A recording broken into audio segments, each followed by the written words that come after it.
If you ever said, I know what to do, but I just can't do it, this video is for you. I used to always think I was lazy. I knew what needed to be done and I wanted to do it, but I just could not do it.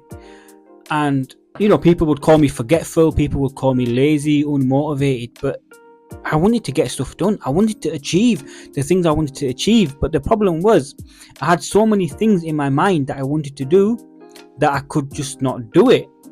And this was when the executive dysfunction comes into place. And this is what it is called, that you know what to do, you want to do it, so you're not lazy, you're not procrastinating because you want to do it, but you just can't do it. It's because you've got all these thoughts in your mind and you just can't stick to and start one thing, so you just freeze.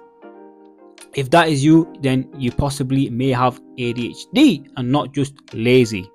Again, I am not diagnosing you, and don't diagnose yourself with this, but it could be a reason to get a diagnosis. But you don't need to. If you can relate, you can relate. And a lot of the time, you have a circle of guilt, of shame, and procrastination that you don't just do anything. You just sat there. It's like, for example, I want to pray my salah, I want to learn Quran. There's so many things. One thing you need to understand is, if you do feel like this, and it's not a character flaw, you're not broken, your brain is wired differently, and for you to get stuff done, you need to have different strategies in place, you need to have different motivation in place. That to get these things done, your brain works differently to the neurotypical person.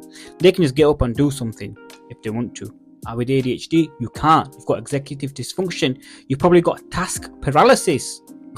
You can't do it. Motivation does play a factor, but don't use motivation as the key brain fuel to get stuff done. Use an external structure.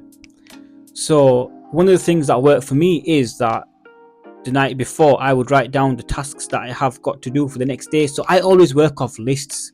Now you create a checklist, and basically each task, then I will just tick it. So the night before I'll sit down, read my salah, and clear my mind, slow it down with some breathing, and I'll write down the tasks that I've got to do for tomorrow, and I'll have it in a checklist. And I use a 3 task rule. So I'll have one high impact task, one medium, and one low impact for the dopamine, and they're like just 3 tasks for the day you need to do, and then the next day 3 more.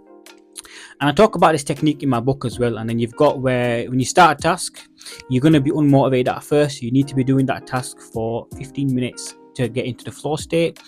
And then again, when you're going to change a task, you need to take a break, go for a drink, go for a walk, and then come back and start a new task.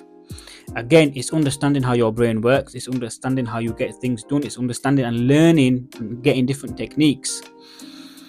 So you're not lazy, you've got ADHD, your brain is wired differently.